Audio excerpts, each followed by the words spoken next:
Washington, it's been a White House tradition for decades. A first-term president hosts a ceremony in the East Room for the unveiling of the official portrait of his immediate predecessor that will hang in the halls of the White House for posterity. Republican presidents have done it for Democratic presidents, and vice versa, even when one of them ascended to the White House by defeating or sharply criticizing the other. We may have our differences politically, President Barack Obama said when he hosted former President George W. Bush for his portrait unveiling in 2012, but the presidency transcends those differences. Yet this modern ritual won't be taking place between Obama and President Donald Trump, according to people familiar with the matter. And if Trump wins a second term in November, it could be 2025 before Obama returns to the White House to see his portrait displayed among every U.S. president from George Washington to Bush. Trump is unconcerned about shunning yet another presidential custom, and he has attacked Obama to an extent no other president has done to a predecessor. Most recently he's made unfounded accusations that Obama committed an unspecified crime. Obama, for his part, has no interest in participating in the post-presidency rite of passage so long as Trump is in office, the people familiar with the matter said.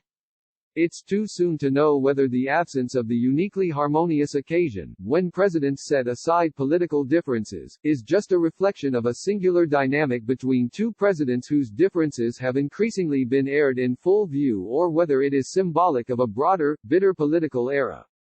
But it's nonetheless a telling snapshot of American politics in 2020.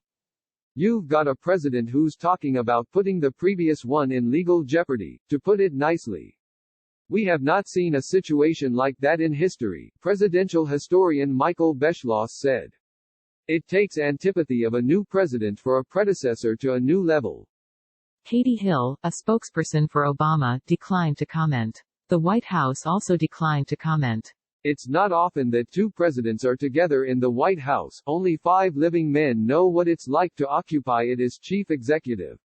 Official portrait unveilings are even rarer because the current First Lady and her immediate predecessor also attend. A portrait of the former First Lady is unveiled, as well. It is a somewhat daunting experience to have your portrait hung in the White House, former First Lady Hillary Clinton said at the unveiling of her and former President Bill Clinton's portraits in 2004. It is something that really does, more than any other act, sort of put your place in history in this building for all the ages and all the people who come through here to see and reflect upon. She added that when she was First Lady, she took great solace from many of the portraits of the former First Ladies, because it is a very difficult role.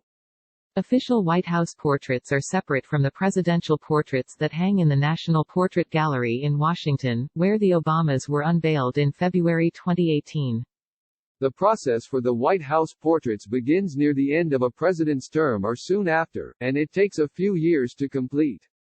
After the President and the First Lady select an artist, the privately funded White House Historical Association negotiates a contract that includes a confidentiality agreement so the artist's identity and details of the portrait are kept secret. Stuart McLaurin, the association's president, said in February 2017 that the organization was in discussions with the Obamas about their portraits. The Obamas subsequently selected an artist, and a contract was finalized in early 2017, according to people familiar with the matter.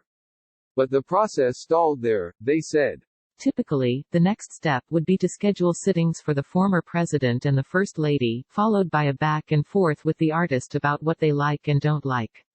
And once the portraits are approved by the former first couple, they are delivered to the White House curator, who schedules an unveiling. The unveiling brings together the former president's staff, family and close friends to mingle with current White House officials. Former First Lady Laura Bush arranged a lunch for the Clintons and guests after their portrait unveiling. It's a statement of generosity on the part of the current president and First Lady, former White House curator Betty Monkman said in an interview with the White House Historical Association in 2017. And it's a very warm, lovely moment. The first formal East Room unveiling with a president and his immediate predecessor appears to have been in 1980, when Jimmy Carter welcomed Gerald Ford back to the White House. Carter had defeated Ford just 4 years earlier. 3 months after he hosted Ford, Carter lost his bid for re-election to Ronald Reagan. Download the NBC News app for breaking news and politics. Before that, First Lady Lady Bird Johnson hosted unveiling ceremonies in the East Room for portraits of two of her predecessors, Eleanor Roosevelt and Bess Truman, and invited their family and friends. The unveiling of President John F. Kennedy's and Jacqueline Kennedy's portraits in 1971 was the only time the former First Lady returned to the White House after her husband's assassination. President Richard Nixon and First Lady Pat Nixon invited her for an unveiling ceremony, but she agreed to go only for a private viewing, and the media weren't informed that she'd been to the White House until after she and her children left. Carter doesn't appear to have attended a ceremony for his White House portrait while Reagan was in office. Gerald Rafshoon, Carter's White House communications director, told NBC News that he didn't know the details of why a ceremony didn't happen, but he said that Carter was focused on setting up his library after leaving office and that a ceremony in his honor wouldn't have been his style. It would probably be out of his character to want a big ceremony in Washington that soon, Rafshoon said. I would imagine he opted not to have it. Carter's portrait did make its way to the White House. An East Room ceremony did take place in 1989 for Reagan's and Nancy Reagan's portraits. They're sure different than a lot of those cartoons we had to put up with, Reagan joked. There are really no words to convey what it means to Nancy and me to be here, Reagan said at the event, hosted by his vice president and successor, George H.W. Bush. Bush lost re-election to Clinton 3 years later. During his first term, Clinton hosted Bush in the East Room for his portrait unveiling. Welcome home, Clinton said. When Clinton attended his own portrait unveiling in the East Room, his host, President George W. Bush, was 5 months from facing re-election. Bush, who had won election after promising to restore honor and dignity to the White House, had warm words for Clinton. Bill Clinton could always see a better day ahead, and Americans knew he was working hard to bring that day closer, Bush said.